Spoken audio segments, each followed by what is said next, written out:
सचिन भाई वेलकम। और सबसे पहले कैसे हो ब्रो आप? बहुत बढ़िया। आपसे मेरा क्वेश्चन ये है, आपको भी ये फेस करना पड़ा? कंपनीज पैसे मार लेती हाँ, थी? ये कॉमन है, कंपनीज पैसे मार लेती हैं। देखो, जब आपके पास काम आता है ना तो ब्रांड क्या करता है कि आप ऐसा कर दो वैसा कर दो, हम देख लेंगे, एडवांस भी दे देते हैं। लेकिन जब आपका काम ऑलमोस्ट ख़त्म होने वाला होता है, ख़त्म हो जाता है, उसके बाद फ़ोन स्विच ऑफ हो जाता है, नंबर ब्लॉक हो जाता है। Calling is either switched off or not reachable at the moment. Please try later. सबको मालूम हो गया है कि यार ऑफ कैमरा चीज़ें क्या हैं एंड ऑन कैमरा क्या है। आप बताइए कैसे, किन पे फोकस करना चाहिए अगर कोई ये पॉडकास्ट देख रहा है और समझना चाहता है कि मैं लॉस ना करूँ, आपके एक्सपीरियंस से देखो, सीखूं? मेरे हिसाब से तो आपको डायरेक्टली ब्रांड के साथ डील करना चाहिए। ओके। जो बीच के मीडियोकर होते हैं जिनके पास कोई ब्रांड नहीं है, तो आप उनके साथ जब भी काम करोगे तो आपको डर बना रहेगा। अच्छा, वैसे क्या क्या पढ़ रहे थे आप कॉलेज में? कॉलेज में थोड़ा सा इंटरेस्टिंग ये पार्ट है कि पहले मैं बीए कर रहा था, एक अच्छा। नॉर्मल बीए कर रहा था, तो कुछ मज़ा नहीं आया, एक्चुअली मज़ा नहीं आया। और विज़न देख रहा था कि मुझे क्या करना है साथ के साथ, तो ड्रॉप आउट कर दिया मैंने। तो कुछ फ्रेंड्स मुझे मिले तो उन्होंने मुझे बताया कि प्रमोशंस होती हैं, एज अ प्रमोटर यहाँ पे जाते हैं, एक दिन के 200-300 रुपये मिलते हैं एंड आप ये एक्टिविटीज़ वगैरह करोगे। तो मैंने कहा वाई नॉट, किया जा सकता है एज अ पॉकेट मनी के लिए। तो ये आप बात कर रहे हो 2000? हाँ, 10 के आसपास की है। आज पॉडकास्ट के लिए वैसे मोस्टली मेरे जितने भी दोस्त होते हैं, जब मैं कहता पॉडकास्ट करते हैं, हाँ इवनिंग का रख लो, रात का रख लो, आप पहले थे कि यार जितना जल्दी हो सके। तो वो चीज़ें आई थिंक अगर आपको एक अच्छा बिजनेसमैन बनना है तो उसके लिए आपको रूल्स तो फॉलो करने पड़े। मान के चलो, अगर आप अपने खुद के रूल्स बनाओ, अगर आप उनको फॉलो करो ना तो आपकी लाइफ बहुत स्मूथ रहेगी। कई बार मैंने देखा है कि कई लोग ना दूसरे के रूल्स को फॉलो करने की कोशिश करते हैं, जिस वजह से वो फॉलो कर भी नहीं पाते।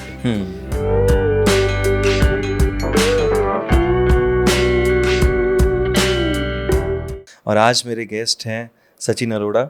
उनकी एक्सपर्टीज़ है बिजनेस में, कैसे बिजनेस को बढ़ाते हैं, कैसे मार्केटिंग करते हैं। तो आइए उनसे बात करते हैं। Welcome to podcast. सचिन भाई वेलकम। और सबसे पहले कैसे हो ब्रो आप? बहुत बढ़िया, आप बताओ कैसे हो? बहुत बढ़िया, काफ़ी टाइम बाद हम मिल रहे हैं। हाँ। और मैं बताना चाहता हूँ हमारी दोस्ती अराउंड 15 साल पुरानी है ना। हाँ, जब बिल्कुल, पहली बार बिल्कुल, मैंने देखा था उस टाइम पे भी आप इवेंट कर रहे थे। हाँ। ओके, सो आज का जो पॉडकास्ट है उसमें हम कोशिश करेंगे कि आपकी जितनी एक्सपर्टीज़ है, जो आपका एक्सपीरियंस है, वो बाकी ऑडियंस तक पहुँचे, उनकी अंडरस्टैंडिंग और कुछ इम्प्रूव हो सके। सो सबसे पहले सचिन भाई मैं आपसे पूछना चाहूँगा, थोड़ा सा आप अपने बारे में प्लीज़ बताइए कि बचपन से अगर हम स्टार्ट करें। चंडीगढ़ का बॉर्न है मेरा, सेक्टर 7 में हम रहते थे।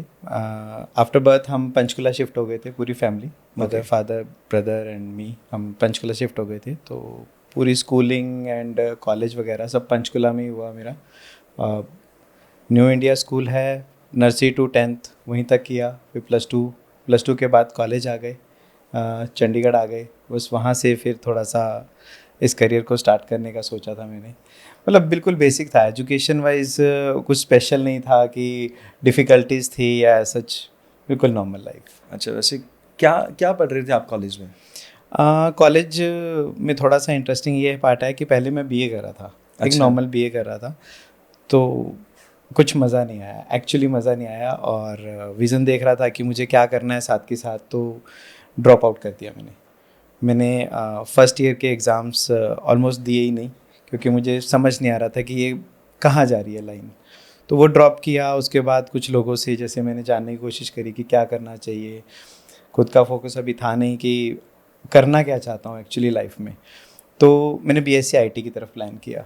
मैंने बीएससी आईटी ज्वाइन की। बीएससी आईटी करते करते कुछ फ्रेंड्स मुझे मिले तो उन्होंने मुझे बताया कि प्रमोशंस होती हैं, एज अ प्रमोटर यहाँ पे जाते हैं, एक दिन के 200-300 रुपये मिलते हैं एंड आप ये एक्टिविटीज़ वगैरह करोगे। तो मैंने कहा वाई नॉट, कॉलेज से फ्री हो जाते हैं तो उसके बाद किया जा सकता है, एज अ पॉकेट मनी के लिए हर कोई करता है। और उस टाइम पे नए नए मोबाइल आए थे तो रिचार्ज करने का भी एक बड़ा शौक़ होता था कि यार रिचार्ज हो जाए। और आपकी एक ट्रेंड चला था उस टाइम पे। ईयर कौन सा था, कौन से ईयर की बात कर रहे हो आप? ये अराउंड 2007-8 की बात कर रहे हैं। अच्छा, ठीक है। हाँ, तो बस उसके बाद बीएससी आईटी साथ के साथ चलती गई। बीएससी आईटी करते करते थोड़ा सा मुझे इवेंट मैनेजमेंट की तरफ मेरा फोकस होने लगा। कि इवेंट्स करते हुए एज अ प्रमोटर जब मैंने स्टार्ट किया तो फिर दोबारा डिस्ट्रैक्ट हुआ, BSc IT छोड़ी, देन मैंने MBA किया इवेंट मैनेजमेंट में। तब तक मुझे फोकस हो गया था कि अब मेरी लाइन क्लियर है कि मुझे इवेंट मैनेजमेंट ही करनी है। तो BSc IT भी छोड़ दिया, BA भी छोड़ दिया, तो फाइनली मैंने MBA किया इवेंट मैनेजमेंट में। ओके, और अच्छा ठीक है, तो आपने सबसे पहले कौन सा प्रमोशन किया जिसको देख के इतना अट्रैक्ट हो गए, इतनी मोटिवेशन आ गई कि आपने ड्रॉप कर दी चीज़ें और इसके ऊपर फोकस आ गया? मैंने सबसे पहले वर्ल्ड स्पेस सैटेलाइट रेडियो के लिए प्रमोशन किया था। तो उसमें क्या होता था कि आपको एक कैनोपी लगानी है, कैनोपी लगा के जो भी लोग आ रहे हैं आपको उनको लीफलेट देना है और वर्ल्ड स्पेस सैटेलाइट रेडियो को आपको सेल करना है। बेसिकली उनका एक रेडियो का बॉक्स होता था, वो भी रिचार्ज सिस्टम होता था। तो उस टाइम पे पेट्रोल पंप्स वगैरह पे वो बहुत ज़्यादा चलने लगा था, काफ़ी ट्रेंडी हो गया था। तो जस्ट उसको प्रमोट करते थे, वीकेंड्स पे चलता था, वो पेट्रोल पंप्स पे होता था, शोरूम्स के बाहर होता था, तो हम कैनोपीज़ वगैरह लगाते थे। तो वो जब फ्रीक्वेंटली बढ़ता गया वीकेंड्स पे होता था, फिर उसके बाद वो मंथली बेसिस पे होने लगा, तो चीज़ें समझ आने लगी कि मैं तो यहाँ पर सिर्फ एज अ प्रमोटर हूँ, बट इसके ऊपर और भी कुछ है कि कोई सुपरवाइज़र है, कोऑर्डिनेटर है, टीम है, इवेंट मैनेजमेंट कंपनी है। तो जब उसको करते गए तो वहाँ से समझ में आने लगी चीज़ें कि यार मैं इसी को ही क्यों ना मतलब अपना पैशन बना लूँ। तो वहाँ से मैंने बेसिकली पर्सनली मुझे ऐसा लगता है कि जैसे जब भी प्रमोशंस ऐसी जब आपने स्टार्ट किया उसके मे भी शायद 1-2 साल बाद शायद मैंने स्टार्ट किया होगा, तो मेरे पास भी यही चीज़ें आई थी कि प्रमोशंस हुई है कहीं। और सबसे मुझे कमाल की चीज़ फैसिनेट क्या करती थी कि उसमें ना आपको कोई बाउंडेशन नहीं है कि आपको पूरा मंथ आना है, 1 दिन किया 2 दिन किया, आपको उसके पैसे मिल जाते थे।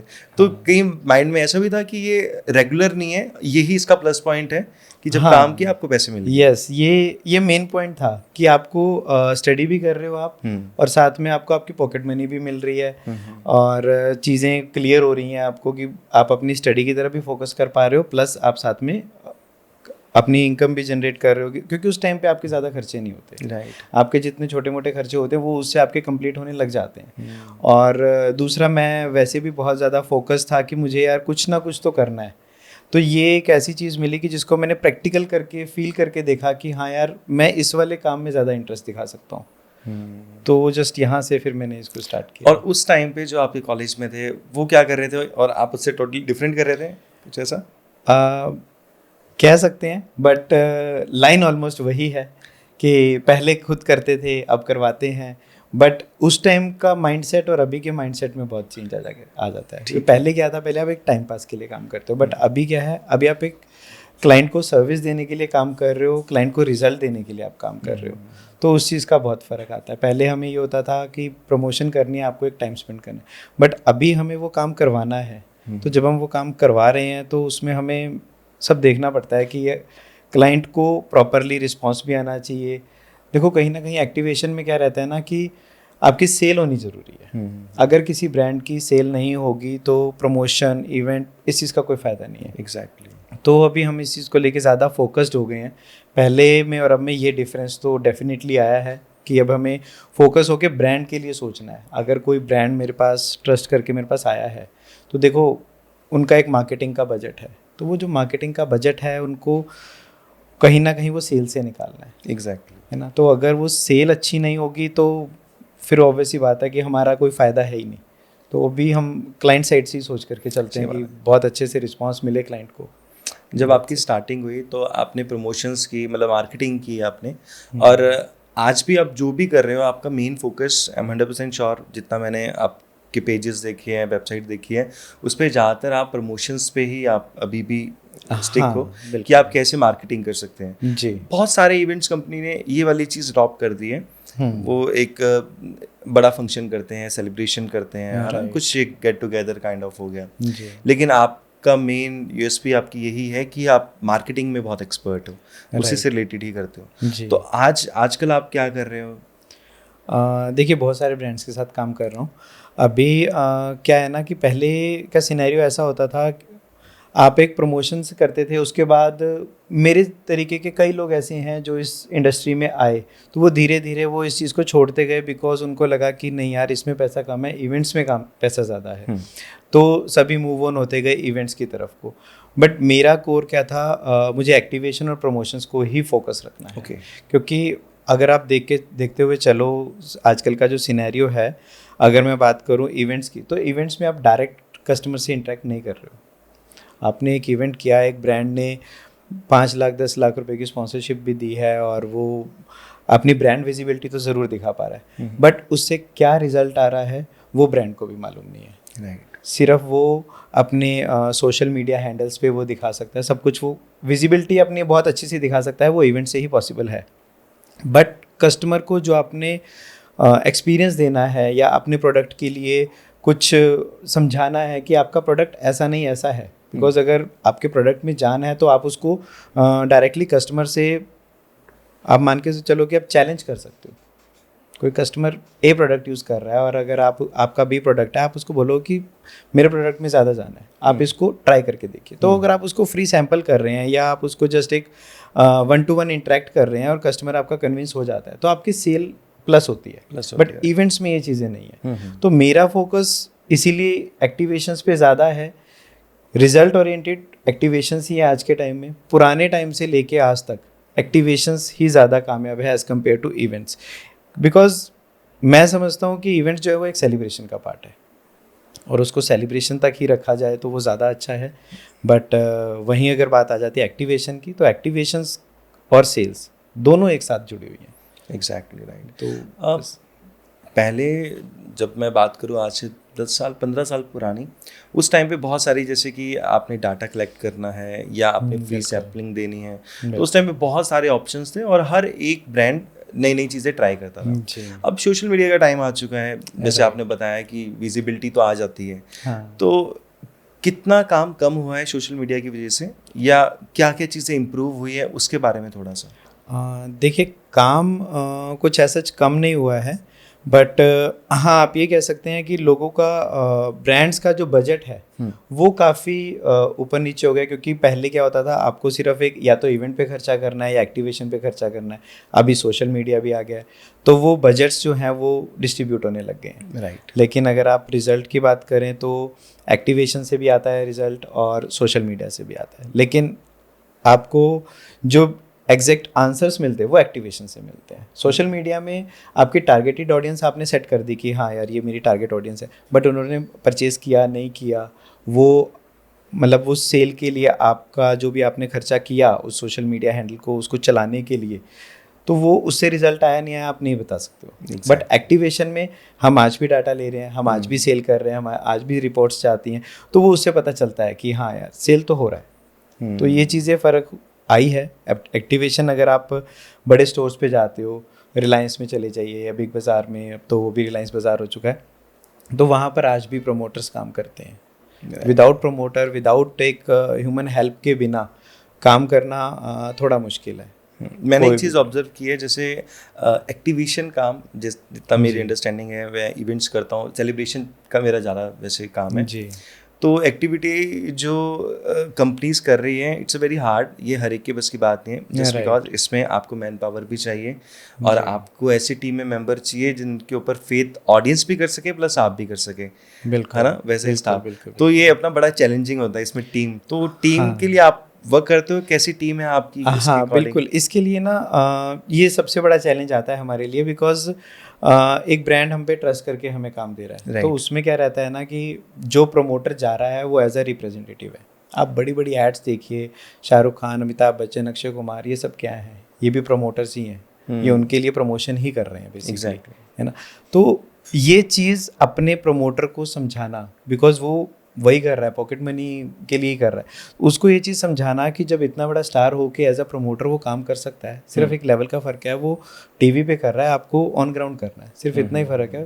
तो वो एक चैलेंज तो आता है, उनको समझाना, उनको ब्रीफ करना, और जो लड़के की प्रेजेंटेशन होती है उसी अकॉर्डिंगली हमारा प्रोडक्ट मान के चलो कि वो दिखता है कि ऐसा आपका प्रोडक्ट है। अगर आपका प्रमोटर के बात करने में दम है तो आपके प्रोडक्ट में भी दम है। तो वो चैलेंज आता है, तो उसके लिए हम अलग अलग टाइम पे मीटिंग्स रखते हैं, उनकी कोचिंग्स होती हैं, बेसिकली उनको ड्रेसिंग सेंस के बारे में समझाया जाता है। ये एक अलग लेवल आ जाता है, इसमें ज़रूरी नहीं होता कि कोई ब्रांड हमें सिखाए, इवन हम खुद अपने एक तरीके से कोचिंग रखते हैं प्रमोटर्स के लिए। प्रमोटर्स आते हैं, उनको हाई टी वगैरह के लिए हम अरेंजमेंट रखते हैं उनका, और उनको प्रॉपर ट्रेनिंग दिया जाता है कि आपको कैसे बात करना है, कैसा ड्रेसिंग सेंस होना चाहिए। बिकॉज जो प्रमोटर्स होते हैं वो कॉलेज लाइफ के होते हैं, तो उनका कॉलेज का ड्रेसिंग सेंस और एज अ प्रमोटर का ड्रेसिंग सेंस बहुत डिफरेंट होता है। राइट। मुझे पर्सनली ऐसा लगता है कि चाहे किसी का कितना भी लेवल क्यों ना हो, जैसे होता है ना कुछ वेल फैमिली से होते हैं, पैसों की इतनी कमी नहीं होती, लाइफस्टाइल ऐसा होता है, गाड़ी में आना जाना ऐसा, बट मुझे ऐसा लगता है कि स्ट्रांगली कि हर एक को एक बार प्रमोशन ज़रूर करनी चाहिए।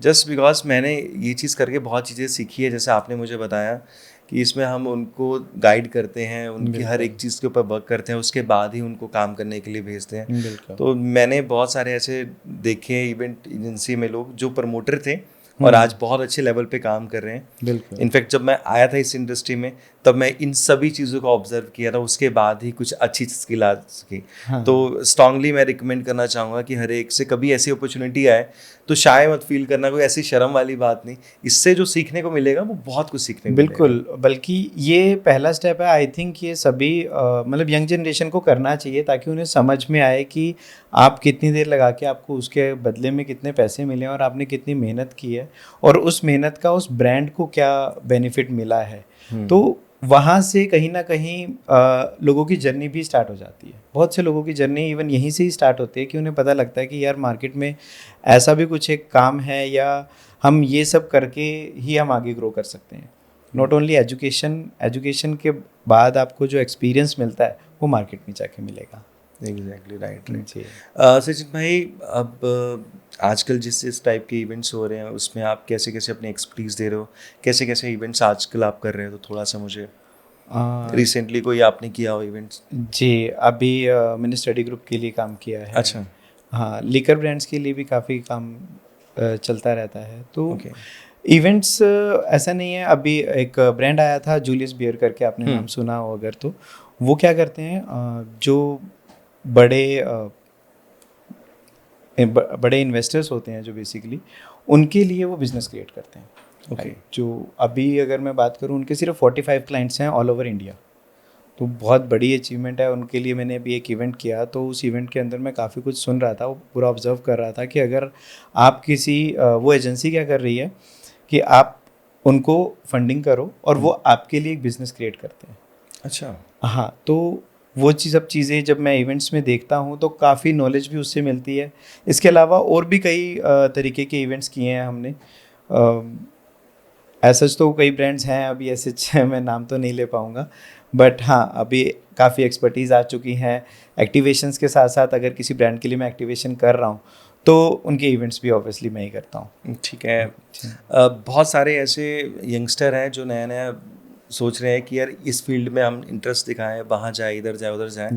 तो मुझे तो पर्सनली पता ही है कि इवेंट्स में कितनी अच्छी ग्रोथ है। तो थोड़ा सा अगर आप बताओ कि स्टार्टिंग से लेके मतलब स्टार्टिंग से तो ये मतलब स्टार्टिंग में आपने किस अमाउंट पे किया था और आज मतलब अगर आप शेयर करना चाहो अपनी थोड़ी इनकम, ताकि जितने हैं उनको इंटरेस्ट आए। उस टाइम पे क्या होता था, 200 या 250 रुपये मिलते थे आपको, और 6 to 8 आवर्स आपको स्पेंड करना होता था। तो ये आप बात कर रहे हो 2000? हाँ, 7-8-10 के आसपास की है।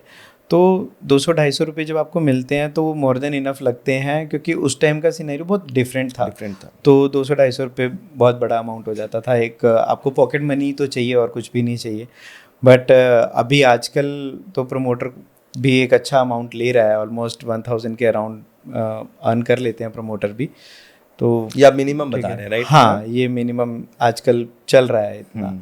लेकिन वहीं कुछ प्रमोटर्स ऐसे होते हैं जो काफ़ी ग्रो कर जाते हैं, अपने आप भी ग्रो कर जाते हैं, जिनको दिखता है लाइक कि यार मैंने एक दिन काम किया, मुझे 1000 रुपये मिल गया, तो यार कुछ तो है कि शायद मैं और बड़ा करूँगा तो मुझे इसी एक दिन का 3000 भी मिल सकता है। तो मेरे नोन में कई हैं जो मेरे साथ एज अ प्रमोटर थे और आज की डेट में काफ़ी अच्छे स्केल पे काम कर रहे हैं वो। तो जिसको ब्रांड नॉलेज हो जाए एक बार तो आई थिंक वो कर जाता है, कैचअप कर जाएगा उसको।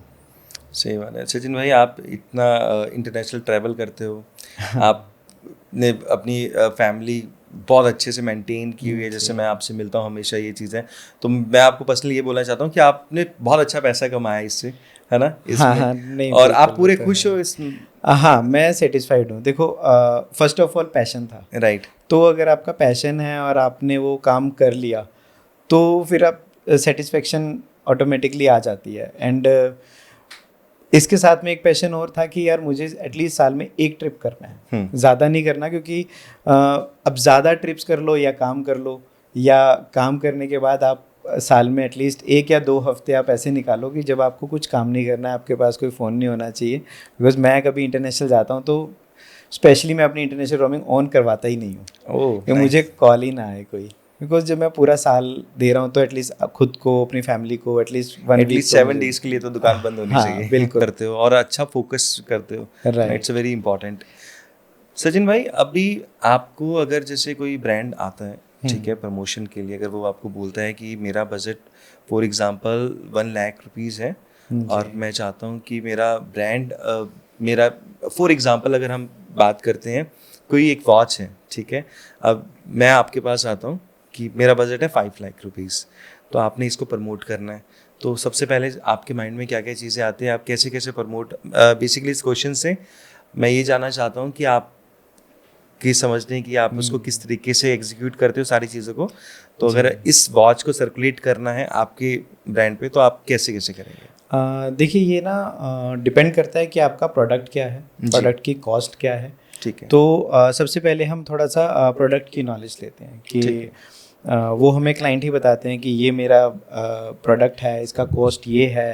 तो कॉस्ट और प्रोडक्ट की नॉलेज होने के बाद हम ये देखते हैं कि इस प्रोडक्ट की नॉलेज या इस प्रोडक्ट की रिक्वायरमेंट किसको है। ओके, बिकॉज देखिए क्लाइंट का बजट लिमिटेड है, तो हमें ये देखना है कि उस कम बजट में हमें क्लाइंट तक उनके कस्टमर तक कैसे पहुंचाना है उसको।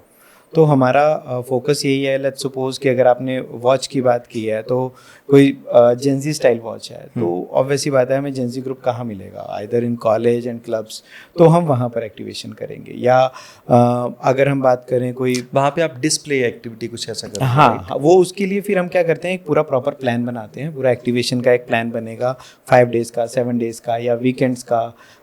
अगर मैं फॉर एग्जांपल एक बात करूं कि वॉच की ही बात करें तो वीकडेज में है तो हम कॉलेज प्लान करेंगे, वीकेंड्स की बात करेंगे तो हम क्लब्स में एक्टिवेशन करेंगे। तो उसमें जितनी वे यूथ आ रहा है, जो जनरेशन आ रही है, उनको हम एक्सपीरियंस देंगे इस चीज़ का। जब लाइव एक्सपीरियंस कोई देखता है तो ऑब्वियसली बात है कन्वर्जन आने के ज़्यादा चांसेस होते हैं, राइट, बिकॉज सबको मालूम हो गया है कि यार ऑफ कैमरा चीज़ें क्या हैं एंड ऑन कैमरा क्या है। जैसे तो कॉलेज में ही आपने कोई एक सेटअप किया, वहाँ पे कोई एक आपने एंकर हायर किया, जी। वो कुछ गेम्स करवा रहे हैं और उस पर बार बार आपको बता रहा है कि ये स्पेशल वॉच जीतने का चांसेस है, हाँ, इससे इंटरेस्ट भी बढ़ रहा है और कुछ इस तरीके से हाँ, आप वो भी रहता है। उसके साथ में हम एक एक्सपीरियंस जोन भी क्रिएट करते हैं कुछ क्लाइंट्स के लिए।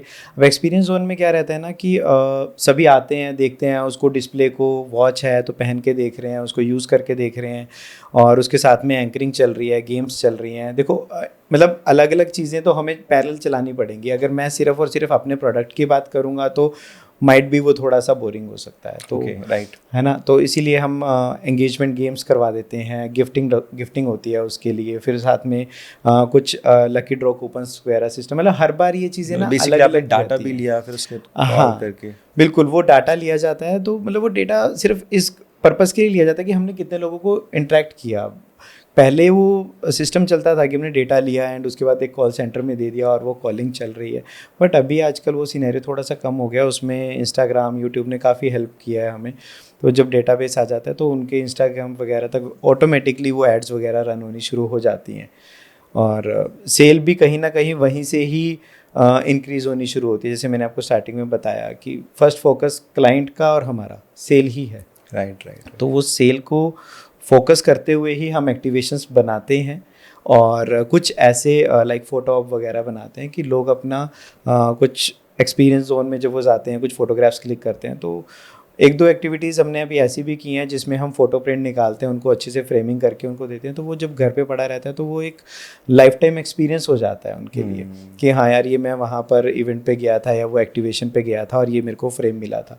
तो वो प्रोडक्ट और वो मूवमेंट वही हमेशा याद memories रहता उनको है। हमेशा एकदम से पिक्चर देखेंगे तो उनको याद आ जाएगा ये हाँ, मोमेंट ऐसा तो वो हम ऑन द स्पॉट वो जो गिफ्टिंग देते हैं, या क्योंकि वो छोटे छोटे गिफ्ट्स होते हैं, कभी की रिंग दे दिया, या वो जो छोटे जो गिफ्ट्स होते हैं ना, वो बंदे के पास ऑलमोस्ट ज़्यादा टाइम रहते हैं। और जब गिफ्ट फ्री में मिलते हैं तो उसका ज़्यादा ही अलग ही क्रेज होता मजा है। आता है। बिल्कुल बिल्कुल बिल्कुल, उसका ज़्यादा क्रेज होता है। चाहे फिर उसकी ना कोई कॉस्ट मैंने वो नहीं होती है, मायने नहीं रखती कि ये कितने का है या कैसा है, बट गिफ्ट तो गिफ्ट है। अगर आपने एंकर ने कोई गेम खिलाई है और उसके बाद उसको कोई गिफ्ट मिला है, तो वो एक बहुत अच्छा लगता है उनको।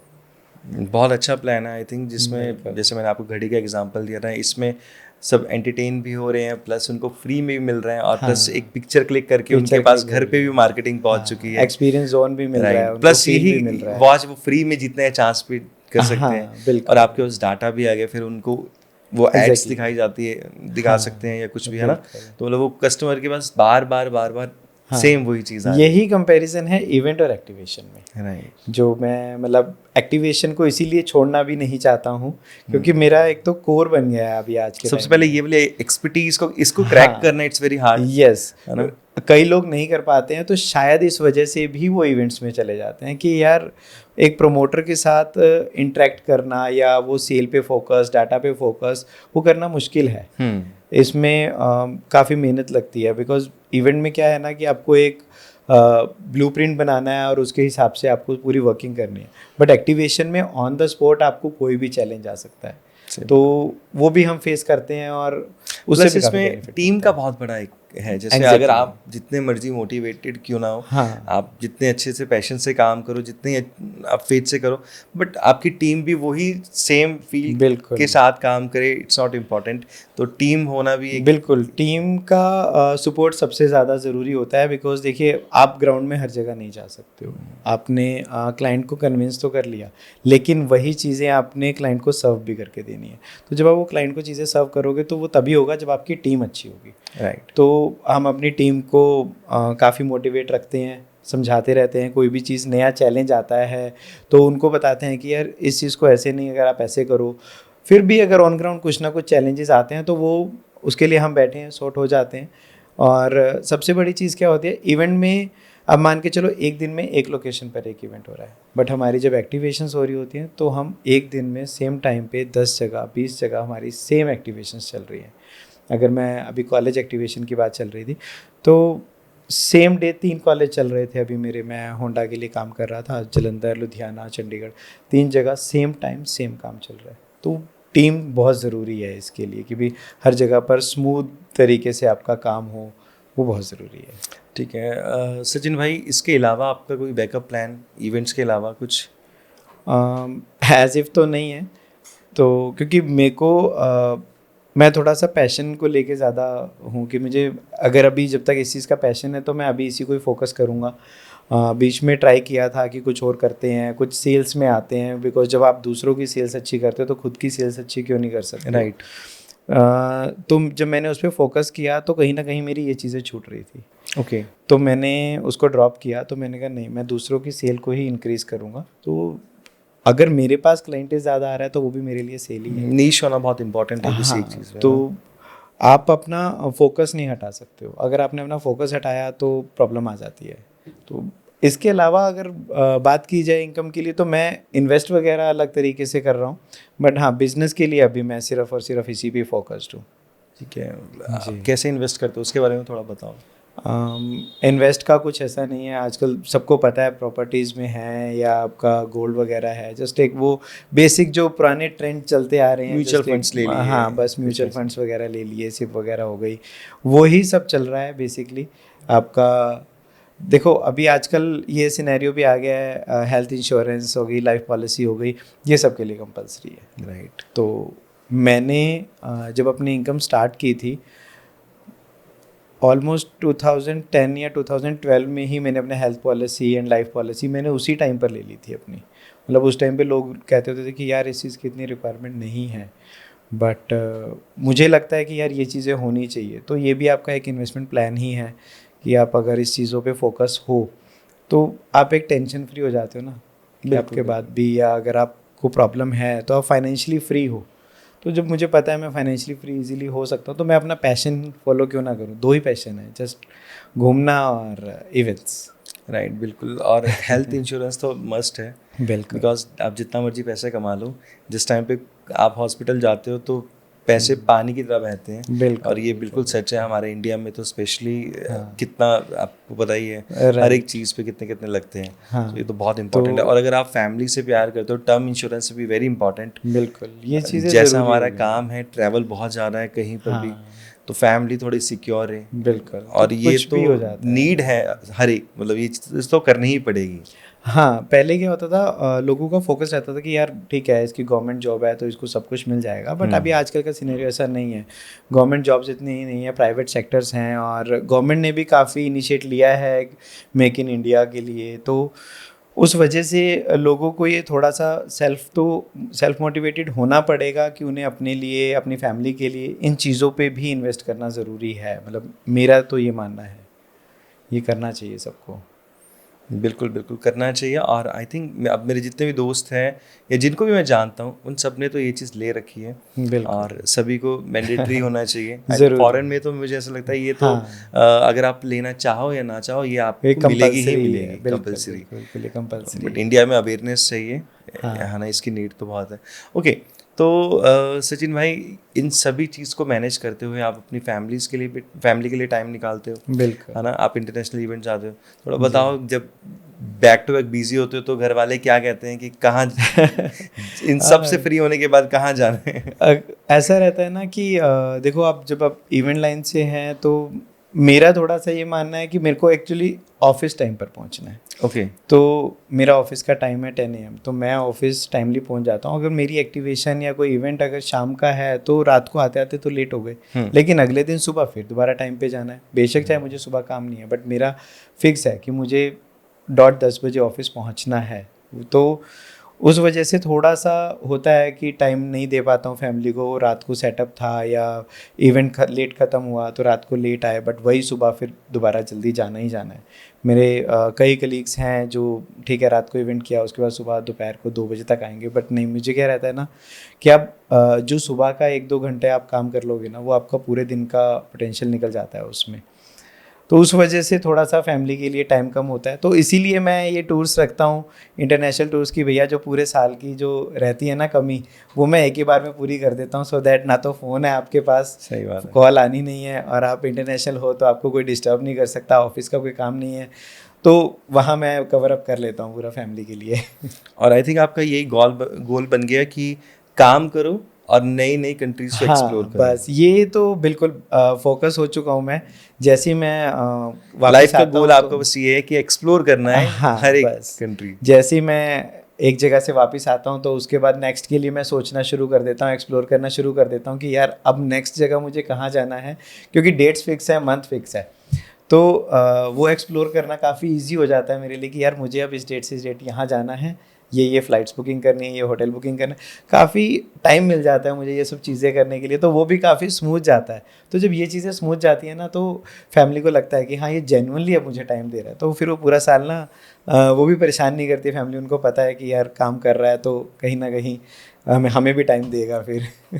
वैसे मैं अगर अपना एग्जांपल लूँ तो मुझे ये वाली चीज़, जैसे फैमिली को घुमाना, ये चीज़ करना, तो क्या होता है कि अब आप कर रहे हो और भी दोस्त कर रहे हैं, सारी चीज़ सही कर रहे हैं, तो मुझे करता है हाँ ये ज़रूरी है, बट इतना पैशनली मतलब मैं नहीं कर सकता। मेरे आसपास बहुत कम बंदे हैं जो इतना दिल से इस चीज़ को क्रिएट करते हैं कि नहीं यार इनका टाइम है।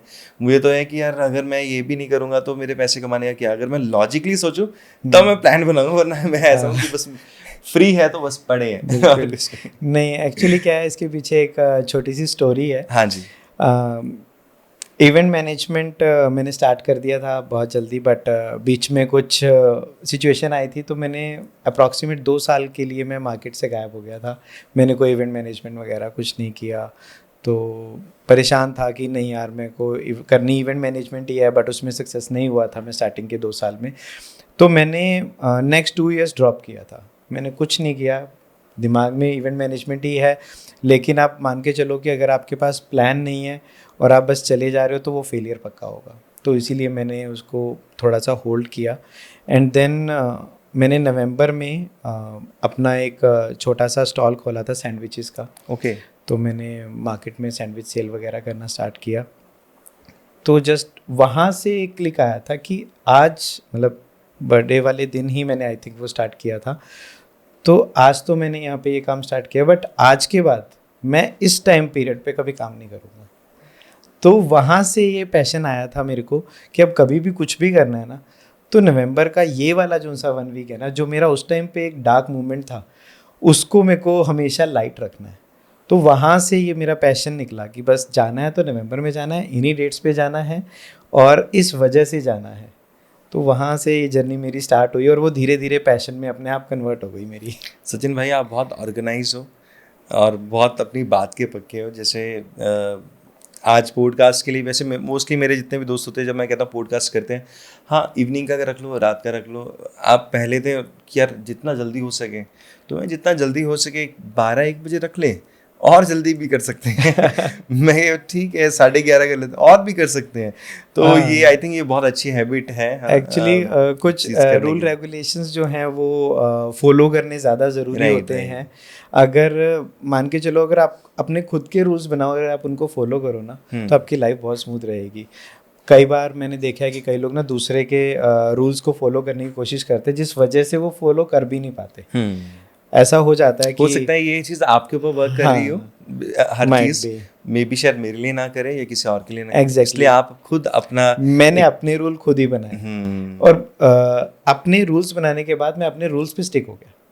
क्योंकि अगर मैं किसी का रूल देख रहा हूँ, कोई कहता है कि आप सुबह 5 बजे उठो, 6 बजे उठो और उसके बाद ये करो, योगा करो, उसके बाद जाओ, शायद मैं ना कर पाऊँ। बट अगर मैं अपना खुद का रूल बना रहा हूँ कि मुझे 10 बजे ऑफिस पहुँचना है और उससे पहले मुझे अपने घर की जो छोटी मोटी रिस्पॉन्सिबिलिटीज़ हैं, बेटी को स्कूल छोड़ना है, वो सब अगर मैं करके जाऊँ तो वो मेरे लिए ज़्यादा ज़रूरी है। तो मैंने वो रूल्स अपने खुद ही सेट कर लिए।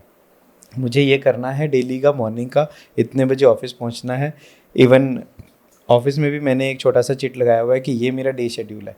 ये डे शेड्यूल कंप्लीट हो गया, उसके बाद आप जहाँ मर्जी जाओ, आपको फ्रेंड्स के साथ जाना है, घूमने जाना है, फैमिली को टाइम देना है, इवेंट पे जाना है। तो वो चीज़ें आई थिंक अगर आपको एक अच्छा बिजनेसमैन बनना है तो उसके लिए आपको रूल्स तो फॉलो करने पड़ेंगे। जरूरी नहीं है स्कूल में सिखाते थे, स्कूल में एक हमारी डायरी होती थी exactly. कि आपने घर पे ये करना है, कल को आपको ये लेके आना है। ये बहुत ही बेसिक है, लेकिन टाइमली क्या होता है हम इसको भूल जाते हैं। right. लेकिन आपके एक्सपीरियंस के हिसाब से जब प्रमोशंस की वहाँ से जो लर्निंग आई वो भी आपके माइंड में है, जो वहाँ पे वो भी चीज़ है।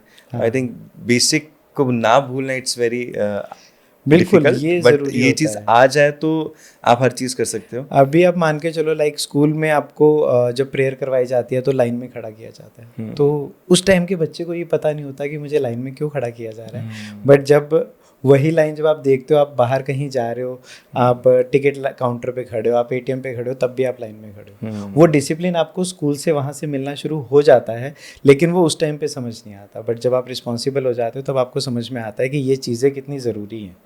लाइन ब्रेक करके कोई गया तो माइट भी हो सकता है वहाँ पर उसका काम ना बने। तो आई थिंक आप बहुत सिंपल तरीके से चलो, जैसा आपको सिखाया गया है वो आपके, अगर बॉडी ने अगर आपको उसको एक्सेप्ट कर लिया है कि आपके आगे अगर 2 लोग खड़े हैं, जब उनका काम हो जाएगा उसके बाद आपका काम है, तो आपके रूल्स ऑटोमेटिकली बनने लग जाते हैं। अदरवाइज थोड़ा मुश्किल आता है। और सचिन भाई, मैंने ये चीज़ भी ऑब्जर्व की, जैसे इंसान पैसे कमाता है या फिर अपने काम के लिए बिजी हो जाता है, चलो फैमिली तो हमेशा हमारे साथ ही है हर एक दुख सुख में, लेकिन दोस्त भी कम हो जाते हैं, सब बिजी इधर। लेकिन आपकी जब भी जो भी आपके इंस्टाग्राम हैंडल्स हैं, फेसबुक पे, वहाँ पे दोस्तों से भरी पड़ी है।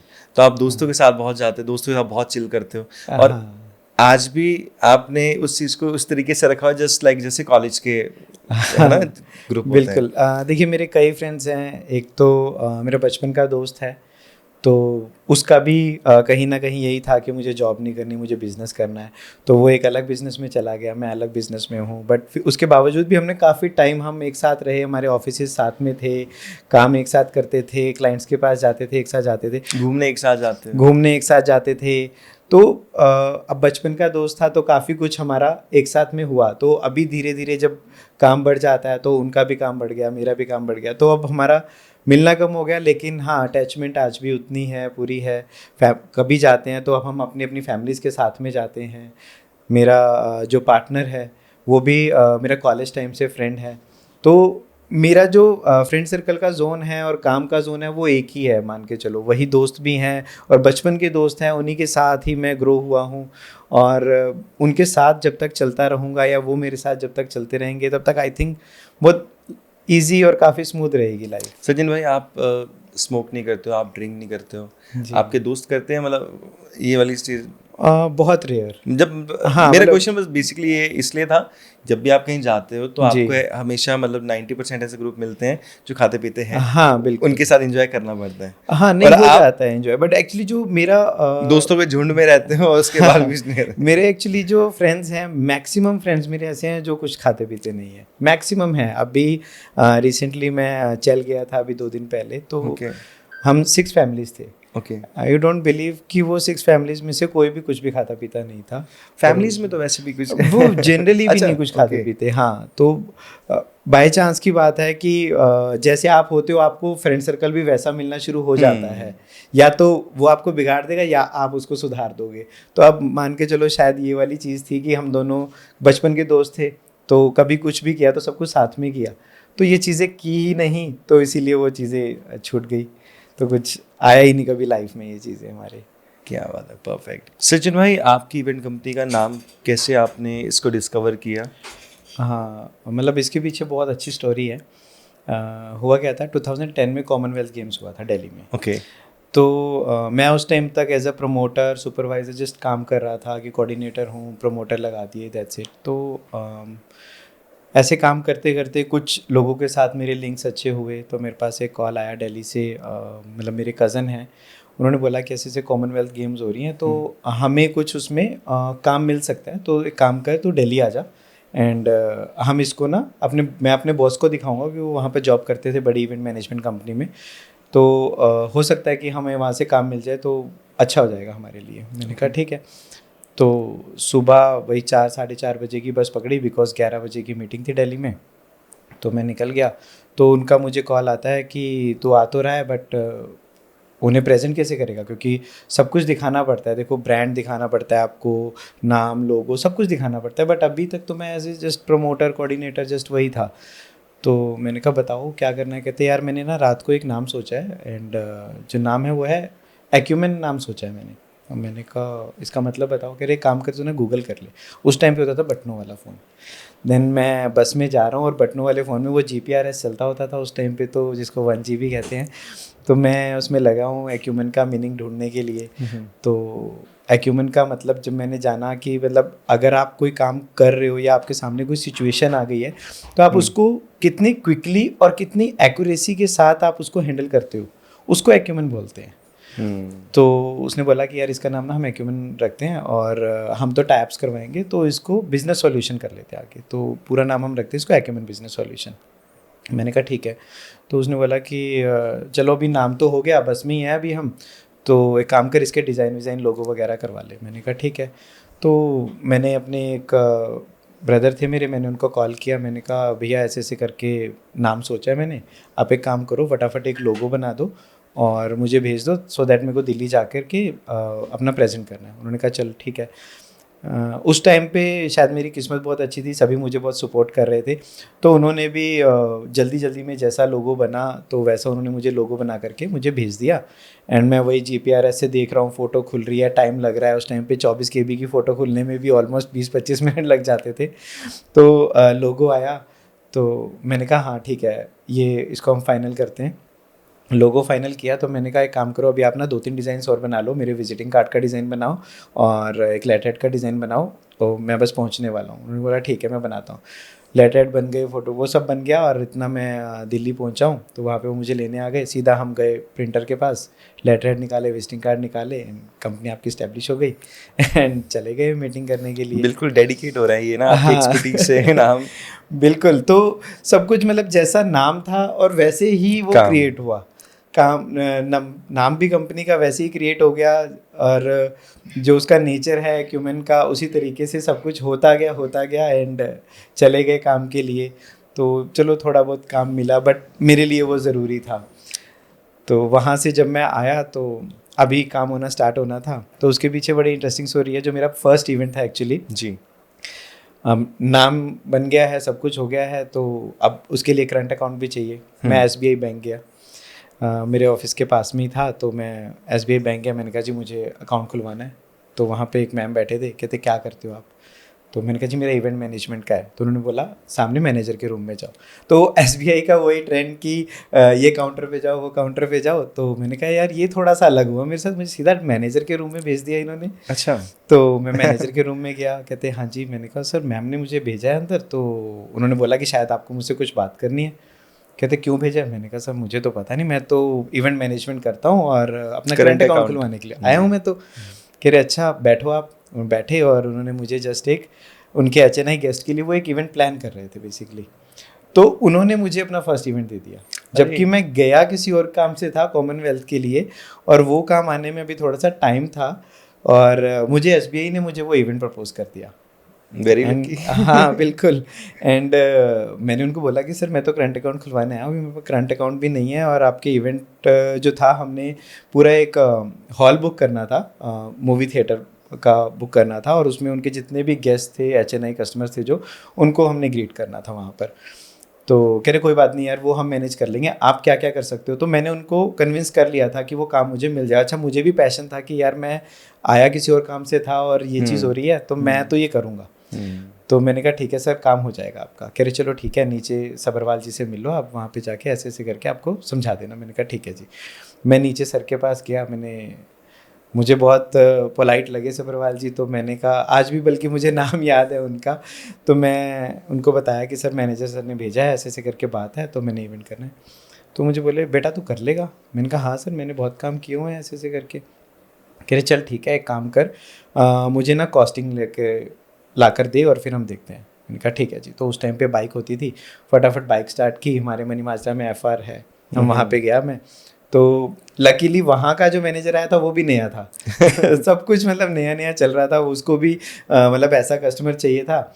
तो मैंने उनको बोला कि मुझे ऐसे ऐसे करके एक पूरी मूवी बुक करनी है, पूरा थिएटर SBI के लिए, तो आप मुझे डिस्काउंट वगैरह दे सकते हो? कहते हैं हाँ हम कर लेंगे, आपको इंसेंटिव्स भी दे देंगे, आप बस मेरा हॉल बुक कर लो। बिकॉज उसका वो फर्स्ट था, मेरा भी फर्स्ट था, और जो वो मैनेजर आए थे उनके लिए भी फर्स्ट इवेंट था। क्या बात। तो ये चीज़ें सब जब इकट्ठी हुई तो सभी आपस में एक दूसरे को सपोर्ट करने लग गए। एंड मैंने उनसे कोटेशन ली, और उसके बाद मैं वापस 2 घंटे के बाद बैंक आया। मैंने कहा सर सब कुछ हो गया, अब मुझे उनको पेमेंट करना है। एंड जनरली मेरे पास तो नहीं है पैसे, क्योंकि मैंने जब अपना करियर स्टार्ट किया मैंने 1 रुपया भी किसी से नहीं लिया था, मैंने ज़ीरो से स्टार्ट किया था। तो उन्होंने कहा चल ठीक है मैं कुछ करता हूँ। उन्होंने स्पेशल कुछ उनका होता है कि उन्होंने कैश पैसा मुझे निकाल के दिया SBI बैंक से। तो कैसे किया वो आई रियली डोंट नो। 1-2 जो उनकी फॉर्मेलिटीज़ थी, उन्होंने जो सिग्नेचर वगैरह करवाए और मुझे कैश पैसा दिया, एंड मैं जा कर के मैंने थिएटर बुक कर दिया। उसके बाद फिर वो धीरे धीरे चलने लगा। मूवी के लिए ऑलमोस्ट 10 दिन थे अभी। तो जब 2 दिन रह गए तो उन्होंने मुझे फिर बुलाया। मैं डर गया यार कि अब क्या, अब तो 2 दिन रह गए और अब तो पैसा भी दे दिया, हॉल बुक हो गया, अब क्यों बुला रहे हैं। तो वहाँ पर उन्होंने बोला कि ये हमारे हिसार के मैनेजर हैं, आपने हिसार में भी सेम इवेंट करना है। मैंने कहा सर अभी आप पहला इवेंट करवा तो लो। बट उनको मेरे से बात करके इतना कॉन्फिडेंस आ गया, कहते मुझे पता है तू कर लेगा, तो ये हिसार वाला इवेंट भी कर। मैंने कहा सर ठीक है हो जाएगा। तो वो वाला इवेंट जैसे ही ख़त्म किया, अगले दिन हिसार निकल गया और फिर वहाँ पर भी इवेंट ख़त्म किया। तो मतलब जैसा नाम था ना, सब कुछ वैसा ही होता गया। एंड इंटरेस्टिंग ये रहा कि मैंने जो करंट अकाउंट था वो SBI में खुलवाया ही नहीं उसके बाद। ऐसा क्यों किया भाई आपने? वो एक्चुअली बस मतलब उन्होंने आप पे इतना विश्वास किया। हाँ बस ये थोड़ा सा हो गया हम्म। कि मुझे एक तो टाइम मिल गया, फिर लोगों से बात हुआ तो कहते हैं यार थोड़ा सा आप प्रॉब्लम थोड़े अवेयर भी हो गए, कैसे अवेयर हो गए। Right. और अगर आपको, जैसे मैंने आपको बताया वो कॉमनवेल्थ चल जी, रहा जी। था, तो उसके लिए आपको स्टैंडर्ड दिखाना पड़ेगा। तो मैं ICICI बैंक गया, मैंने कहा जी ये SBI से कमाए हैं तो इससे मेरा करंट अकाउंट खोल दो। तो मैंने फिर ICICI में मैं शिफ्ट हो गया था। अच्छा, उस टाइम पे आपने एक चीज़ को आपने देखा, उस टाइम पे काफ़ी मुश्किल होता रहा किसी को बताना कि एग्जैक्टली आप क्या करते हो। हाँ बिल्कुल। उस टाइम मतलब अगर 15 साल पहले जब मैं बहुत इवेंट्स tough करता था तो मेरे लिए थोड़ा Seriously. हार्ड होता था कि देखो हाँ. उस टाइम पे ऐसा होता है ना कि कुछ जैसे एक ट्रक जाता है, उस टाइम पे right, कुछ right. स्पीकर लगे होते हैं, भीड़ इकट्ठी करो, बिल्कुल। या फिर कोई मॉल एक्टिविटी है ये चीज़ ये करो, बहुत tough वो होता चीज़ है। होता रहा। ये लेकिन challenge आजकल आता तो है। इतना लोग अवेयर हाँ, है और बिल्कुल। ये बहुत अच्छी बात है, और इतने इवेंट्स होते हैं। अब ऐसी अपॉर्चुनिटी आपको मे भी शायद अब नहीं मिलती होगी, हाँ, है ना? अब अब नहीं तो मिलती है, बिल्कुल। जहाँ आप इवेंट के लिए जा रहे हो वहाँ पे 4 और इवेंट्स कंपनीज होगी। हाँ, अब ये चीज़ें काफ़ी कॉमन हो गई हैं, पहले इतना नहीं Right. होता था। इवन अगर मैं आपको थोड़ा पर्सनल बताऊँ तो जब मेरी शादी होनी थी तो हम जैसे जनरली बताते हैं कि इवेंट मैनेजमेंट का काम होता है, समझते ही नहीं थे कि वो होता क्या है। क्योंकि पहले अगर आप वेडिंग्स की बात करो तो चाचा ताया मामा मिलके सब कर लेते थे, तो वो अरेंज हो और जाती थी इवेंट्स चीज़ें। में इतना मतलब इतनी बड़ी चीज़ है, जैसे इसमें हाँ। बहुत सारे सेक्टर्स हैं, जैसे कोई Right. प्रमोशंस है, कोई कॉन्सर्ट्स है, कोई वेडिंग्स है, कोई बिल्कुल, डेकोर है। बिल्कुल, बिल्कुल। और हम देखते हैं जैसे जैसे धीरे धीरे एक्सपीरियंस बढ़ रहा है, नहीं इसमें ये भी चीज़ भी होती है, इसमें वो भी हो सकती है। हाँ। तो इसको थोड़ा कितना ही ब्रॉड, वो हमारा टाइम के हिसाब से हमारी विजन बड़ी होती हाँ। रहती है, उस टाइम पे कितना ही बताएं। बिल्कुल, तो वो समझाना उस टाइम पे बहुत मुश्किल हो जाता है कि यार लड़का करता क्या है। अरे लड़का तो इवेंट मैनेजमेंट करता है, वो क्या होता है? अब उनको समझाओ कि वो क्या होता है, कि वो स्पीकर लगाता है या वो मैनेज करता है चीज़ें। बहुत चैलेंजिंग होता था उस टाइम पे। बट अभी आजकल तो कॉलेज के स्टूडेंट्स भी इवेंट मैनेज कर लेते हैं, और अब काफ़ी कॉमन हो गया है। जैसे धीरे धीरे फैमिलीज़ का साइज़ भी छोटा होता जा रहा है, तो इवेंट मैनेजर्स की डिमांड बढ़ रही है। कहीं ना कहीं वो भी एक फैक्टर आ जाता है। पहले आप फैमिली मेम्बर्स ही कोई ना कोई इवेंट, कुछ भी इवेंट होता था वो कर लेते थे, बट आजकल फैमिली साइज़ ही छोटा हो गया, तो वो कहते हैं कि यार क्यों इतना टेंशन लेना, तो आप आउटसोर्स कर दो। तो उस वजह से भी हमारी इवेंट इंडस्ट्री ने काफ़ी ग्रो किया है, और काफ़ी चीज़ें स्ट्रीमलाइन भी हो गई हैं। अब हर एक चीज़ ना मतलब मान के चलो कि पहले क्या होता था, कोई टाइमिंग नहीं है, कुछ कहीं कभी कैमरे वाला लेट आ रहा है, कभी साउंड वाला लेट आ रहा है, बट अभी अब पता है कि इवेंट मैनेजर को दे दिया तो सब कुछ सॉर्टेड ही रहेगा। और हमारा फोकस भी यही है कि अब एटलीस्ट गेस्ट को, क्लाइंट को ये टेंशन लेने की ज़रूरत नहीं है अगर उन्होंने हमें काम दे दिया तो। एग्जैक्टली। जब भी हम किसी भी फील्ड में एंटर करते हैं तो उसके बारे में ज़्यादा से ज़्यादा नॉलेज लेने की ट्राई करते हैं। बिल्कुल। और देखो, अच्छी चीज़ें तो दिमाग से निकल जाती है, लेकिन नेगेटिव चीज़ें याद रहती है कि क्या क्या चीज़ें, इसमें बुरा क्या है ना। तो जब मैं इस फील्ड में था, एंकरिंग की फील्ड में था, तो मुझे नहीं इसमें पेमेंट बहुत फंसने वाली है, इसमें पेमेंट नहीं मिलते, इसको ये वो ऐसा वैसा। बट मेरे पास तो चलो कोई ऑप्शन था नहीं, तो यही चीज़ करनी थी। बट मेरा तब से लेके आज तक, टू बी वेरी ऑनेस्ट, मेरी लाइफ में 500 रुपये भी नहीं फंसे आज तक, जैसे ये वाली चीज़ है। लेकिन इवेंट्स कंपनी की तरफ जब मैं उनसे बात करता हूँ या वो मुझे अपना कोई भी एक एक्सपीरियंस शेयर करते हैं, बिल्कुल, तो बहुत सारे पेमेंट्स ऐसे फंसते हैं। तो आपसे मेरा क्वेश्चन ये है, आपको भी ये फेस करना पड़ा? बिल्कुल बिल्कुल बिल्कुल। ये तो कंपनीज पैसे मार लेती थी? ये कॉमन है, कंपनीज पैसे मार लेती हैं। देखो, जब आपके पास काम आता है ना, तो ब्रांड क्या करता है कि आप ऐसा कर दो, वैसा कर दो, हम देख लेंगे, एडवांस भी दे देते हैं। लेकिन जब आपका काम ऑलमोस्ट ख़त्म होने वाला होता है, ख़त्म हो जाता है, उसके बाद फ़ोन स्विच ऑफ हो जाता है, नंबर ब्लॉक हो जाता है। ये आज भी होता है। आप मान के चलो कि साल का कुछ परसेंट, ये वेरी करता है एक्टिवेशन इवेंट्स के, वेरी करता है कि आपको डेट फंड अलग से डालना ही पड़ेगा, क्योंकि पेमेंट्स हमेशा मरती है, खासकर इवेंट मैनेजर्स की पेमेंट्स। तो आप जितना मर्जी अच्छा काम करें, अपने एक्सपीरियंस से कुछ सीख के कुछ एक ऐसा स्टेप बाय स्टेप कुछ प्रोसेस अभी फॉलो करवा रहे हो आप क्लाइंट से? अभी हमने एक हीरो आई लीग की थी फुटबॉल की, स्टेडियम में किया था वो। 3 मंथ्स की लीग थी। हाँ, जो मैंने भी होस्ट किया आपका। हाँ, आपने होस्ट किया था वो वाला। तो वो मेरा अराउंड 60 to 70 लाख रुपीज़ का इवेंट था। तो जब तक लीग चलती रही, पेमेंट्स आती रही, लास्ट लीग हुई, एक अमाउंट आ गया, सर्टेन अमाउंट। वो दिन है और आज का दिन है, 2 साल हो गए उस बात को। वो पेमेंट आज भी पेंडिंग है। क्लाइंट को फ़ोन करो, आज करता हूँ, कल करता हूँ, नहीं देता हूँ, ये कट गए, वो कट गए, क्लाइंट ने इस चीज़ के पैसे ह्यूज इवेंट था। हाँ, है ना, इसमें काफ़ी परमिशंस, काफ़ी सारी बहुत कुछ था। हाँ, तो सब कुछ हमने मैनेज किया, पूरी मेहनत लगाई, 4 महीने लगाए उसके अंदर। एंड अराउंड आप मान के चलो 9 से 10 लाख रुपए का डेट हो गया था उसमें हमें।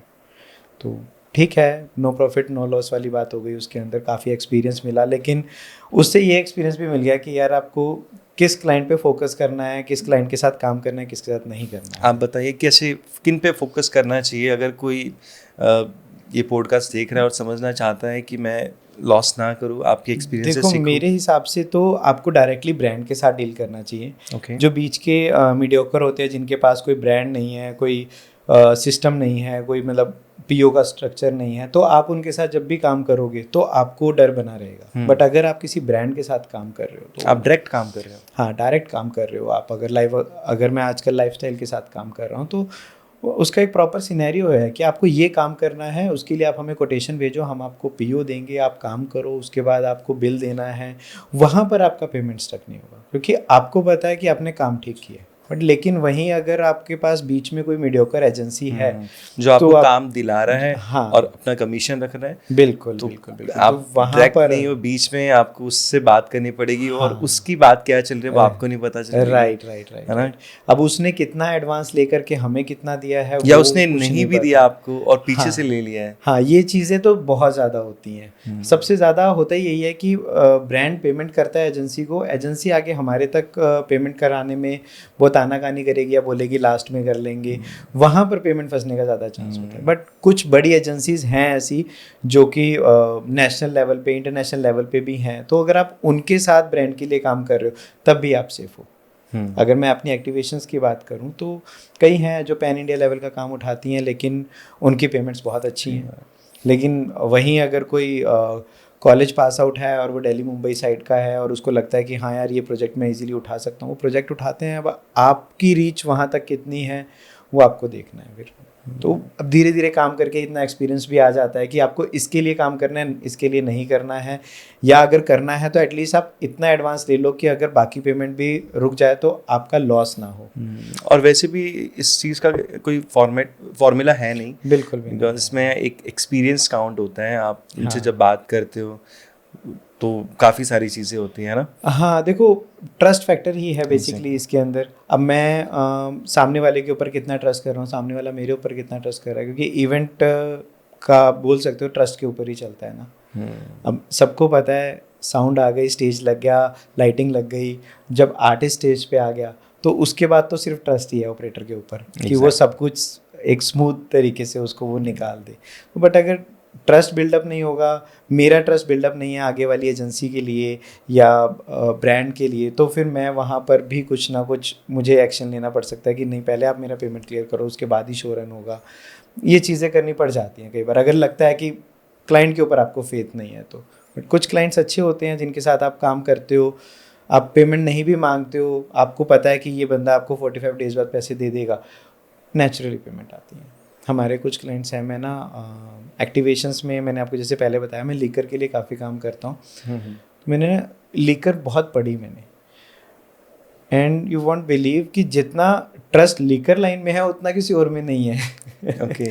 हाँ बिल्कुल। तो लीकर में हमने उसको काफ़ी हद तक प्रमोट किया, क्योंकि वो प्रॉपर गाइडलाइंस के साथ होती है प्रमोशन भी उसकी, कि कहाँ पर करना है, किस एज ग्रुप के लिए करना है।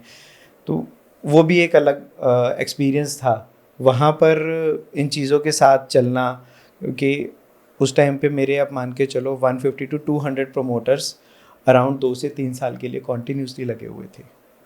तो जब आप एक कितना बड़ा रिस्क लेते हो इतने प्रमोटर्स को, तो वहाँ पर एक बार डर आता है, वहाँ पर आपका ट्रस्ट डगमगाता है कि यार अगर मेरे इस टाइम पे 220 प्रमोटर हैं और वो 1 महीना काम कर रहे हैं, एक प्रमोटर की बेसिक सैलरी 18 से 20 हज़ार रुपये मान के चलो, तो वो एक बहुत बड़ा अमाउंट हो जाता है। तो वो देना है, तो उसके लिए जब आप काम उठाते हो ना, वहाँ पर ट्रस्ट बहुत ज़रूरी होता है। बिकॉज हमारे इंडिया में तो इमोशंस बहुत चलता है। बिल्कुल, वो आप पे ट्रस्ट करते हैं, हाँ इमोशनली ऐसे करके। और मेरा ये है कि मैं अपनी टीम के साथ कभी अपना ट्रस्ट ख़राब नहीं कर सकता, बिकॉज मैं उनकी वजह से कमा रहा हूँ, उनके साथ कमा रहा हूँ। तो लास्ट अभी दिवाली का टाइम था, कोविड के बाद एक दिवाली आई थी, तो दिवाली थी 4 तारीख की और बच्चों का पेमेंट साइकिल था 7 तारीख का। तो बच्चों की दिवाली तो ख़राब नहीं होनी चाहिए, फेस्टिवल है, और मैंने लिया हुआ है। तो मैंने अपनी एजेंसी को बोला कि यार देखो कुछ आप करो, कुछ मैं करता हूँ, क्योंकि मैं तो इनसे कमा रहा हूँ, मेरे लिए तो ये प्रमोटर्स हैं। तो 50% उन्होंने इनिशिएट किया, 50% मैंने डाला, हर बच्चा खुश करके भेजा था दिवाली पे। तो वहाँ से उनका भी मेरे ऊपर ट्रस्ट बिल्डअप हुआ। आज की डेट में कभी मैं जाता हूँ तो कई मे भी शायद उनको पता ही नहीं, उन्होंने आपने खुद पॉकेट से की है। बिल्कुल, उनको मालूम हो जाता था। हाँ बिल्कुल क्योंकि आपको हर महीने एक इस डेट को पेमेंट आ रहा है, इस बार कुछ जल्दी आया है, और कहीं ना कहीं उनकी भी एक्सपेक्टेशन थी कि यार इस बार तो दिवाली है, इस बार जल्दी चाहिए। सही बात है। कई बार कुछ प्रमोटर ऐसे होते हैं कि उनको नीड होती है, कुछ करते हैं पैशन के लिए, शौक के लिए, कुछ करते हैं ज़रूरत के लिए प्रमोटर्स काम। तो उनके लिए थोड़ा सा मैं ज़्यादा पॉजेसिव हो जाता हूँ कि यार नहीं, इसने आज काम ख़त्म किया ना तो इसको शाम तक पेमेंट कर दो। अगर कोई लगता है कि यार ये ज़्यादा ही ओवर स्मार्ट बन रहा है तो इसको फिर पेमेंट तो देना है, लेकिन जो मेरा फिर टाइम शेड्यूल है हम उसी टाइम शेड्यूल से करते हैं। फिक्स होना बहुत इंपॉर्टेंट है। इन्हीं चीज़ों से आप लाइफ की जितनी भी जो बुरा टाइम होता है उससे आप निकल सकते हैं, क्योंकि आप सच्चे हो, आप ईमानदार हो। सचिन भाई, जैसे आपने बताया नाम आपको बहुत जल्दी से आपकी फ्रेंड ने हेल्प कर दी है ना जी। आप अकाउंट खुलवाने गए, SBI वालों ने आपको इवेंट दे दिया, आपने प्रमोशन की, आज आप इवेंट्स कर रहे हो इतने बड़े बड़ी जगह पे, तो आप किसको थैंक्स करना चाहोगे? देखो मैं अगर स्पिरिचुअलिटी की बात करूँ तो मैं मेडिटेशन करता हूँ। मंदिर तो शेड्यूल ऐसा है कि नहीं जाया जाता, बट हाँ रात को सोने से पहले अगर आप थोड़ी देर मेडिटेशन कर लो, या आप कहीं पर भी जाते हो आपके पॉजिटिव थॉट से अगर आप जा रहे हो तो आई डोंट थिंक सो कि कोई भी चीज़ आपको रोक सकती है। मैं अगर ऑफिस जा रहा हूँ, मुझे आज मैं पॉजिटिव माइंड से जा रहा हूँ कि यार आज मुझे एटलीस्ट इतने का धंधा तो लेकर के आना है, तो वो आएगा।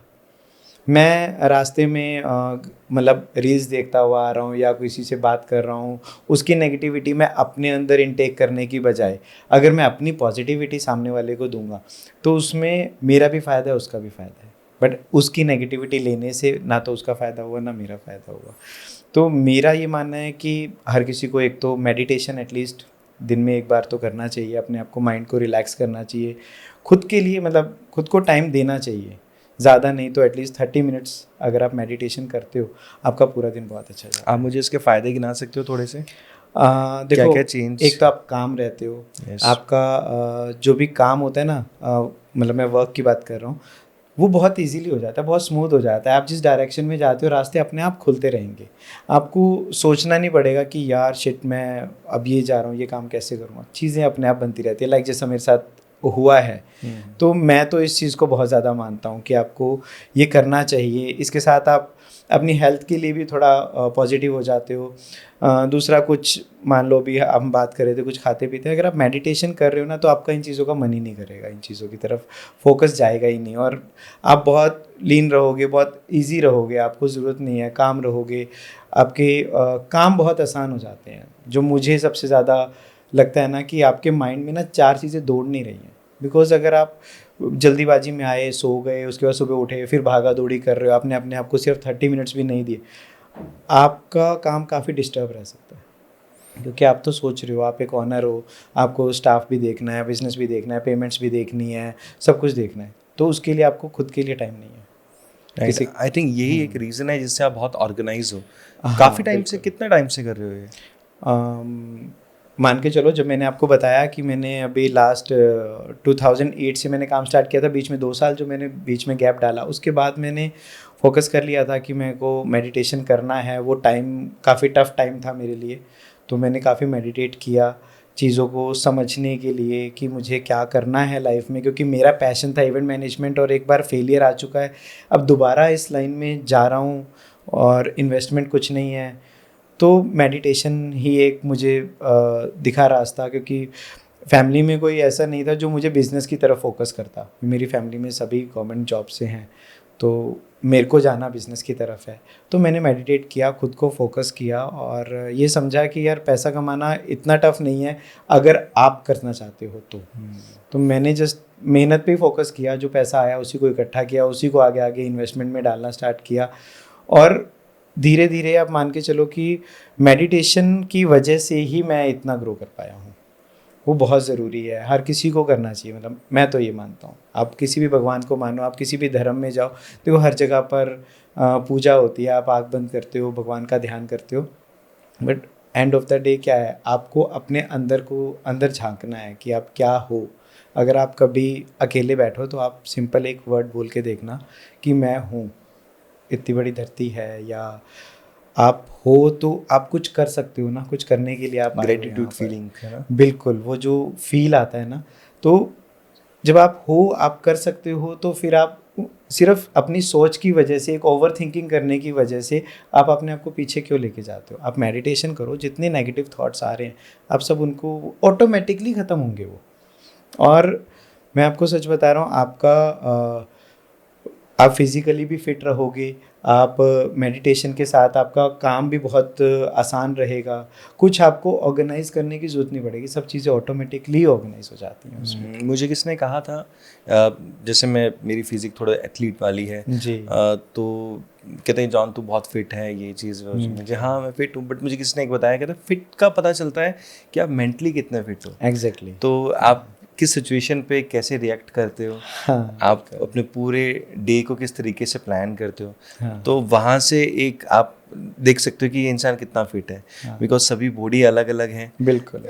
इवेंट्स में मैं ऐसे ऐसे लोगों को जानता हूँ जो बहुत फैटी हैं, हाँ, और आपको हमेशा ऐसा लगेगा कि ये बहुत थके हुए हैं, स्वेट निकल रही है, लेकिन वो इतने हार्ड वर्किंग होते हैं, वो 2-2 दिन तक जाग लेते हैं, काम कर लेते हैं। राइट। तो ये मेंटली फिटनेस आपको आई थिंक यहाँ से फोकस्ड मिल हैं वो सकती लोग। है। हाँ बिल्कुल, फोकस्ड हैं जो यहाँ से। फोकस्ड होगा वो अपना काम मतलब बखूबी अच्छे से निभाएगा और वो उसको कर लेगा। और आई थिंक अगर आप किसी भी फील्ड से हो, अगर आप बड़े बड़े प्लेयर्स की बात करो या आप अपनी बात भी करें, तो देखो अगर आप अपने आप को टाइम दे रहे हो ना, तो आप हमेशा सक्सेस बिल्कुल आपको मिलेगी। मेरा तो ये मानना है कि अगर आप मेडिटेशन कर रहे हो, अपने आप को टाइम दे रहे हो, तो उस टाइम देने में आप ये सोच सकते हो कि आपके आगे के प्लान्स क्या हैं, आपको करना क्या है, आपका नेक्स्ट टारगेट क्या है। तो वो चीज़ें आपको इन्हीं सब चीज़ों से आई थिंक मिल सकती हैं। और सचिन भाई, जैसे क्या होता है ना कि कभी काम, जैसे मार्केट में, जैसे कोविड के टाइम पे भी कुछ जी। था नहीं काम, हाँ, कहीं भी नहीं था वो, बट इसमें भी एक ऐसा टाइम आता है कि किस टाइम पे ब्रेक आता है, जिस टाइम पे कोई काम नहीं होता, बिल्कुल। उस टाइम पे अगर कोई डीमोटिवेट हो जाए या किसी का काम नहीं आ रहा है, तो आप अपने आप को खुद कैसे मोटिवेट कर सकते हैं? हाँ, ये सिचुएशन मेरे साथ भी हुई थी, हाँ क्योंकि जी। कोविड में सबसे ज़्यादा इवेंट वालों का लॉस हुआ था उस टाइम पर। तो मेडिटेशन करता था, तो एक दिमाग में फोकस आया कि यार साइड बाय साइड कुछ और बिजनेस कर लेते हैं एटलीस्ट जब तक कोविड चल रहा है। तो मैंने, और अब मेरी वाइफ की भी ऑलमोस्ट उस टाइम पे फिर लॉकडाउन था तो छुट्टियाँ ही चल रही थी, बेटी मेरी छोटी थी, 6 मंथ्स की बिटिया थी। तो हमने जोत, अगर आपने देखी हो जो जोत हम जगाते हैं जी। हमने उस चीज़ का बिज़नेस स्टार्ट किया। ओके। हमने लखनऊ से मंगवाई और उसको आसपास की मार्केट में स्प्रेड किया। और मेरे को थोड़ा सा कीड़ा भी था कि मुझे सेल्स का, इवेंट मैनेजमेंट, एक्टिवेशन, तो मैंने उसमें भी अपनी थोड़ी सी इवेंट मैनेजमेंट डाल दी। मैं जितनी भी शॉप्स पे गया मैंने बोला कि आपको जोत मिलेगी आपके ब्रांड की। और 2 साल मेरा वो बिज़नेस बहुत अच्छा गया, बहुत ग्रो किया मैंने उस बिज़नेस में। तो बट उसके बाद फिर कोविड जब ओपन हो गया तो पैशन तो फॉलो करना ही है। हाँ। वो किया, वाइफ की जॉब कंटिन्यू हो गई तो मुझे वो ड्रॉप करना पड़ा। Okay. बट आज भी मेरे पास कईयों के ऑर्डर्स आ जाते हैं यार कि वो आप जो जोत भेजते थे ना वो बहुत अच्छी भेजते थे, ये करते थे, बिकॉज उससे उनकी शॉप की प्रमोशन हो रही थी और मैं उनसे कोई एक्स्ट्रा चार्ज नहीं कर रहा था। बिकॉज मैं अगर अपने ब्रांड का नाम उस पर लगाता या सामने वाले की शॉप का ब्रांड का नाम लगा रहा हूँ, एक्सपेंस सेम है। आपकी कंडीशनिंग इतनी अच्छी हुई है स्टार्टिंग में, आपने एक्सपीरियंस आ गए डिफरेंट ब्रांड्स के लिए, आप काम कर रहे हो, तो उससे बहुत आइडियाज आपके माइंड में, बस मैंने वही किया। अब आप चाहें तो ये वाला काम, आप बोले कि ये काम नहीं करना तो आप कल को कोई भी काम हाँ, कर सकते हैं। मैं अभी उस चीज़ के लिए प्रिपेयर हो चुका हूँ कि अगर कल को मन करता है कि यार ठीक है बहुत हो गया इवेंट मैनेजमेंट, आप किसी भी काम को स्टार्ट कर सकते हो अगर आपके मन में आ जाए, हाँ। बिकॉज आपको मार्केटिंग आती है, मार्केटिंग है, सेल्स है। देखिए इस लाइन में क्या, ऑल ओवर द वर्ल्ड हर एक चीज़ सेल्स के साथ जुड़ी हुई है जी, है ना। तो अगर आप सेल्स में अच्छे हो तो आप फेलियर आ ही नहीं सकता आपकी लाइफ में, कभी भी नहीं आ सकता। मेरा तो ये मानना है। सचिन भाई, आप इवेंट्स करवाते हो, जी। खुद के लिए भी कुछ क्रिएट किया है आपने कुछ? हाँ, हमने मतलब हमारे कुछ आईपीज़ हैं जो हम करते हैं, हर साल करते हैं अपने क्लाइंट्स के लिए। लाइक अगर मैं बात करूँ दिसंबर में, 25 दिसंबर क्रिसमस डे वाले दिन हमने एक अपना प्रोडक्ट बनाया हुआ है जिसमें a magical home visit bye Santa के नाम से है वो।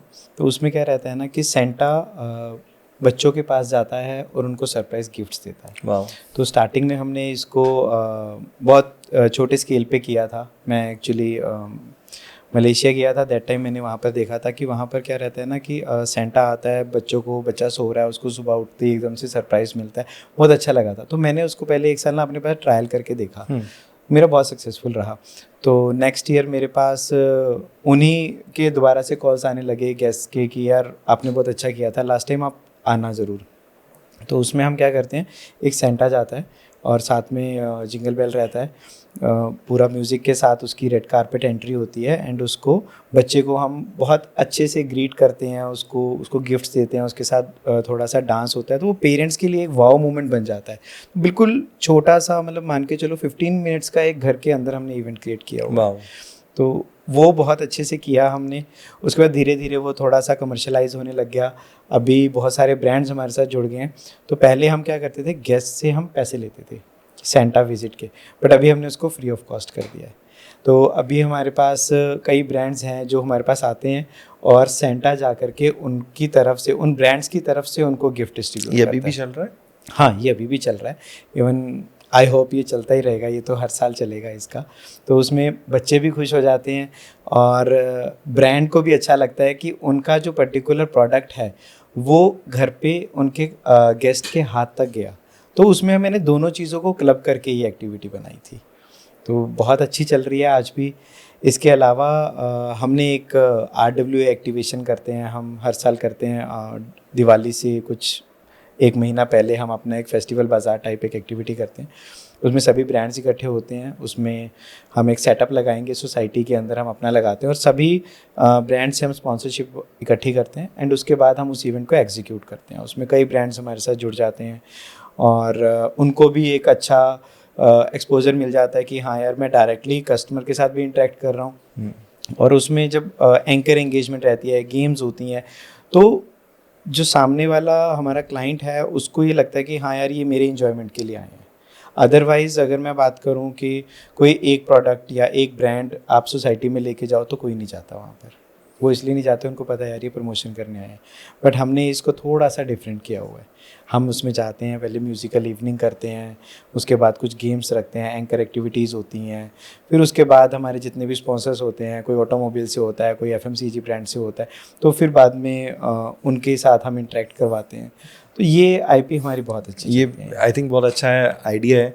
जब भी काम हो या ना हो, कुछ भी माइंड में आए, आप क्रिएट करो, हाँ, स्पॉन्सर कलेक्ट करो और ऐसे कुछ करो। बिल्कुल। ये दो तो हमारा है, ये हम पिछले कई सालों से कर रहे हैं। कई ब्रांड्स हमारे साथ जुड़ चुके हैं, बल्कि कुछ ब्रांड्स तो अभी बोल रहे थे कि यार इसको जून में भी करो। बट जून में अब आइडिया हमारा है तो हमें पता है कि उसके पीछे क्या चैलेंजेस आते हैं। जून में इतनी गर्मी में कोई बाहर नहीं आएगा। Exactly. सब कुछ है ना।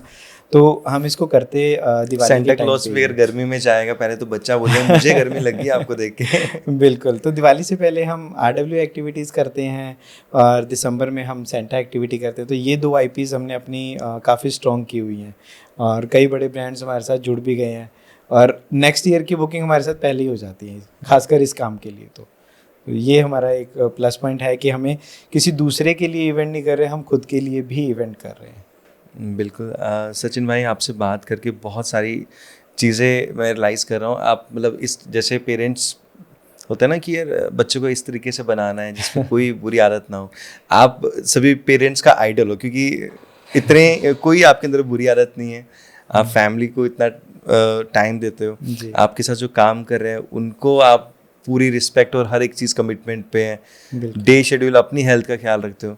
आई थिंक बहुत अच्छी आप लाइफ जी रहे हो और मैं आपसे इंस्पायर्ड हूँ ये चीज़ देख के। मैं भी ट्राई करूँगा मेडिटेशन अपनी लाइफ में लेके आने के लिए और ये सारी चीज़ें करने के लिए। बिल्कुल सचिन भाई, आपसे बात करके बहुत अच्छा लगा। बिल्कुल, थैंक यू सो मच। अच्छा लगा आपके साथ बात करके। Thank you.